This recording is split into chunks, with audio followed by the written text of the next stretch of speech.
I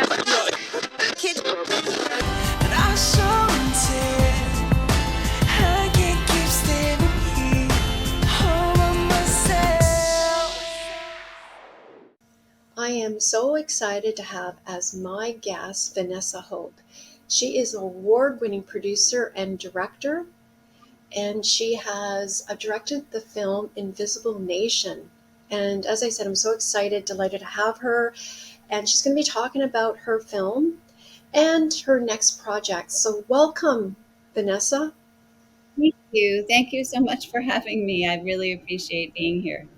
Yes, no, I've watched the documentary, and if I may say, it's very powerful, and I want to congratulate you on your award so far. Like 2023 Thank you. Audience Award, documentary feature, and one on, I'm sorry, the one in a million doc, Sun Valley. Is that correct? I hope I got it right. Yes, yeah, yeah. Yeah, so Thank that's, you. yeah, Yeah. it's terrific. And you were at some screenings, right? Well, New York. And so let me ask you, what's the feedback been like so far on your documentary? The feedback has been very moving. We never could have anticipated how meaningful it would be for audiences to learn Taiwan's story in this way from the voices of the people of Taiwan at this particular moment in time. And with access to their first female president over her 2 terms, and all that Taiwan as a democracy is struggling to stand for and to fight for, including freedom from fear of authoritarian aggression, for autonomy, for everything the Democrats were fighting for here in America before we lost the election. Yes. And you're so what inspired you to create this documentary? Because I understand that you were there in Taiwan twice, right? And so tell the viewers without me telling. Yes. So the first time I lived in Taiwan was actually the year that they became a democracy. It was 1995, 96, and they held their first direct presidential elections. And I borrowed a Chinese language teacher's camera to run around filming the inauguration weekend of Li Denghui. That footage is actually in the film. So you could say this project story has been with me that long. I was so surprised because I had lived as a student in Beijing in China first that the government would be firing missiles at us on the island of Taiwan in order to prevent the elections, to prevent Taiwan becoming a democracy. And when we were there, the US sent aircraft carriers into the Taiwan Strait. So it really made an impression, and I changed my life and decided to go into foreign policy after that. And I went to work at a think tank in New York called the Council on Foreign Relations. And I stuck with the story of Taiwan. I felt like it was little understood, and I hadn't been taught it in school. And it was one that the people of Taiwan themselves want understood internationally because their lives depend on it. And to be there and feel like you need to do something, like you created this documentary, So, and it's, yeah. yes. So what I did first was a documentary about the diplomatic relationship between the U.S. and China. I was excited when Obama became president, and I was able to follow his U.S. ambassador around China. And I finished that film in 2015 and knew it was possible Taiwan might elect their first female president. So I joined an international delegation to monitor that the elections were free and fair. And that allowed me to be on the ground in Taipei in January 2016 with a local camera crew. We were in the crowd witnessing President Tsai's landmark historic win, the excitement among the people. It was a landslide win, and they were blaring "We Are Taiwanese" on the screen behind President Tsai. And I just thought, this is the story I have to understand, because in the story of the diplomatic relationship between the US and China, Taiwan only figures in terms of the US selling arms to Taiwan that upsets the leaders of China. But I knew Taiwan had a very important story to tell, and that access to their first female president would be a very exciting way to learn it and tell it if I could get access. And um, the fact that she was with the Democratic Progressive Party, I got a first grant to focus on women, peace, and security, and that was in the proposal which we submitted to the president's office, and we waited the requisite 6 months. Her team knew of the first film I had done, and that I understood the complicated nature of that relationship in terms of economics and national security and human rights, and that relationship between the US and China is so much a focus of any president of Taiwan and what they have to deal with, their challenges. So they accepted me as the That's filmmaker and wonderful. opened her schedule, and we started shooting in 2017.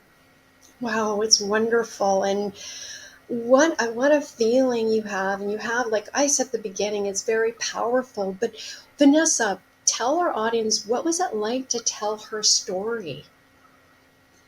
It was very meaningful. Now I don't want to cry because I feel everyone, at least in this country at this moment, was feeling the power, the difference that a woman in power can make, because their leadership is so much more about empathy and compassion for humanity, not money, not publicity, not selfish gain.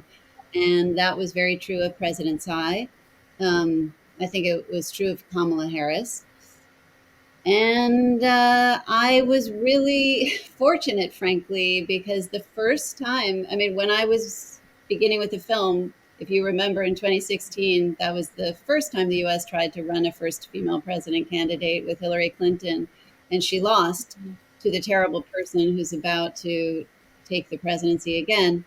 And it was a gift that I could escape this country and witness functioning democracy, which is Taiwan, and a functioning democracy being strengthened by their first female president. As a leader, President Tsai was very brave. She was courageous. She wasn't about the polls. She made huge strides for Taiwan in the passing of the Same Sex Marriage Act, in doing transitional justice with their authoritarian past, in all kinds of policy changes that previous leaders had been afraid to take on because they were worried about popularity in polls. So there is a lot to learn, and I feel now more than ever we need to share this story so people understand and they don't feel afraid, because it's a paradigm shift to have women in power.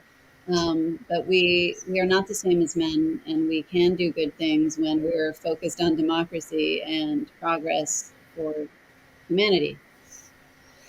Vanessa, I can't imagine the amount of research that you did. Can you share like the process, the huge research involved?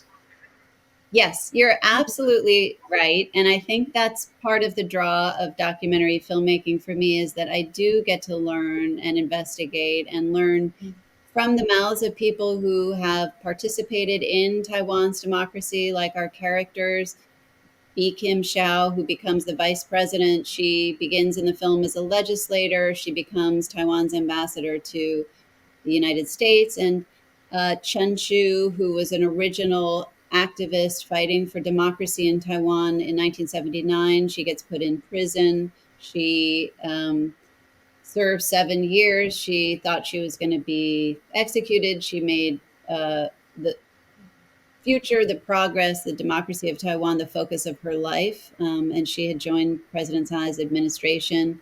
So a lot of it is learning from the people I have the opportunity to interview. And then, of course, books and the community. What was really meaningful for me in the last 6 months of the film making and editing was that my team was entirely in Taiwan. The Mm, editors were all Taiwanese or in Taiwan. And they had a screening room, and we were bringing the community in. That's when I got to know many more people in the Taiwanese community, Taiwanese American community, and it was so meaningful. It was truly an exceptional experience. Yes, because I was going to ask about the editing process, you all that footage, but was there any footage, if I may ask, that you, oh, I don't know if she keep this or not. Was there anything you can share on that, please? Yes. Again, if if the government of Taiwan ever needs me to make a propaganda film for all the positive accomplishments of their first female president, I'm happy to do that at some point in the future if it's ever needed.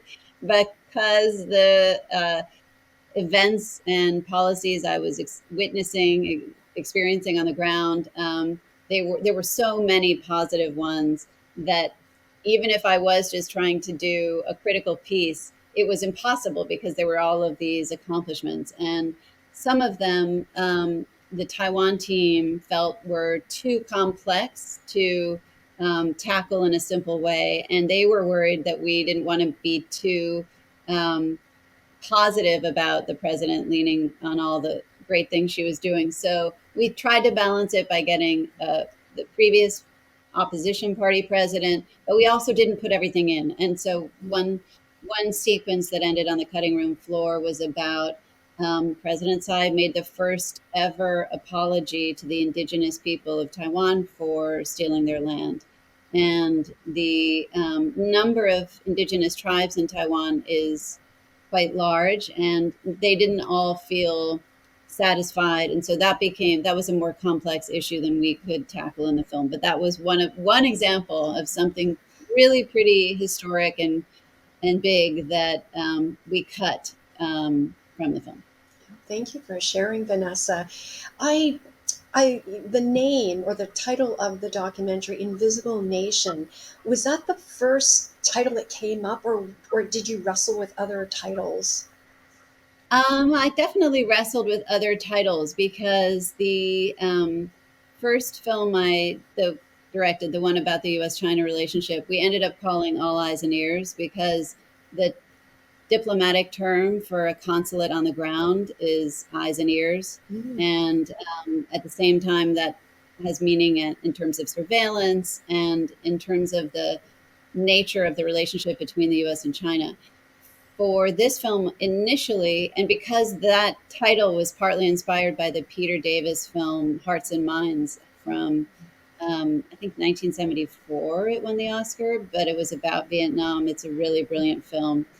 We were considering using a term like hearts and minds at the beginning for this film, but I feel like once we landed on Invisible Nation, it's stuck, and anyone who hears it understands the implication that it kind of includes all of us who feel unseen, unheard, underrepresented, which is really a common feeling and a large portion of the population in any country. So, I mean, Taiwan, of course, is in particular bad straits with China imposing a narrative on them that's dominating the international discourse, and with their exclusion from international organizations, with not being in the World Health Organization, with China buying off their diplomatic allies. There's a concerted effort to make Taiwan invisible.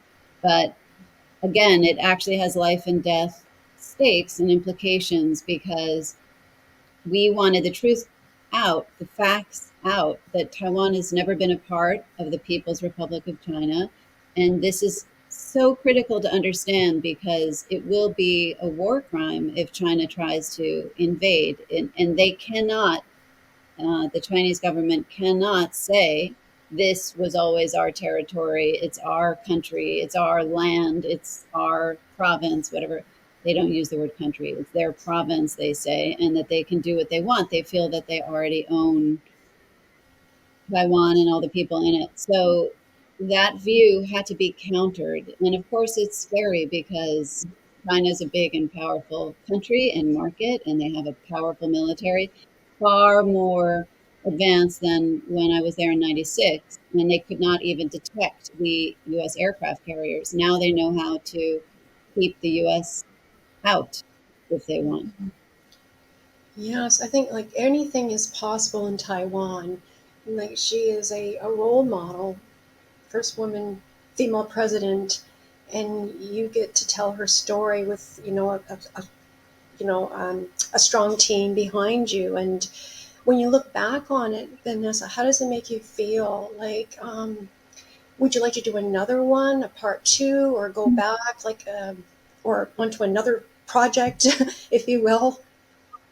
Yeah, I felt very inspired when Kamala Harris entered the race on July 21st. And I went to my first ever Democratic National Convention in Chicago with a film crew. And we decided in the last month, because the race is so close and because the biggest impact we could possibly have was to help get people elected, to cut what was going to be a fundraising sizzle trailer into a short that was telling stories of two Black women running for Senate, Lisa Blunt Rochester and Angela Also Brooks, in Delaware and Maryland, respectively, and Latifah Simon, who was running for Congress in California. As it turns out, all three women in our short won. They all won their races. Oh, But um, it is really a dark um, period in our history that, and in our government, that they're going to be in a House and a Senate with Republican majorities, and the Supreme Court's gone out of Democrats' control now, and really Trump feels he has a huge mandate to do what he wants, and he's told us quite clearly all the terrible things he plans to do. And the guardrails are off. So we're really in for something horrific, I think. And I feel for these three women I got to know just a little bit and follow. And, maybe there's more to follow with what they have to deal with in this future government here, but administration. But I don't know if I'll have the stomach. Although, I mean, again, part of what has been motivating is taking inspiration from these people who put service first and their country first, and who self-sacrifice, and who are committed, and who care about making progress for everyone. So I don't know. I haven't. I have to. There's a lot to process after the loss of the election. and Vanessa, like people, what do you want people to get from the film, and where can they see it, and a Oh, time thank you. thing, you know? I think it's really important that people hear Taiwan's story from the voices of the people of Taiwan today, in this moment, that they understand the stakes of the story, the danger the people of Taiwan are in, that they really don't deserve to be in. And it's a story, again, about diplomacy, the power that should be given to people in any country for self determination, for equal status, to be able to negotiate their future diplomatically, that to have leverage with Xi Jinping in China. They need the support of the international community. And it's all the more urgent given the outcome of this election, because Trump says terrible things about, they need to pay us for their defense, and they stole our chips, and all kinds of bogus lies and bad ideas. So, plus Elon Musk, his major supporter, has said he won't give them Starlink coverage for what they need in terms of satellite coverage with dealing with China. So, um, more urgent than ever to see this film and understand Taiwan's story. And we are continuing this Oscar campaign where we're doing special screenings. We're going to be traveling next to New York, and then London, Amsterdam, Copenhagen, London again, back to Los Angeles. But we're also going to make it available the weekend of December 6th to 8th on TVOD on Gather, which is a platform my husband is very happy about, positive about. We have friends there, so we're going to make it available for a 3-day window then, and we have distribution deals coming: Japan, Taiwan, and eventually we'll put it on a platform. But Ted's my husband, who's a producer and has made hundreds of films. He feels that this long and slow approach of actually having these conversations and building the word of mouth, the grassroots support, the community support that we've had. Anyone who wants a screening can go on our website, invisiblenation.net, and request to host a screening. And Gather facilitates those in theaters or communities. You only need 10 people or something or more. We can arrange Q&As. So we're very accessible. We want the story to be shared and to help the people of Taiwan and democracies that are in dire straits. Yes, Vanessa, thank you. Is there anything else you'd like to add? No, this was wonderful. Thank you so much. I'm grateful, Christine. Thank you.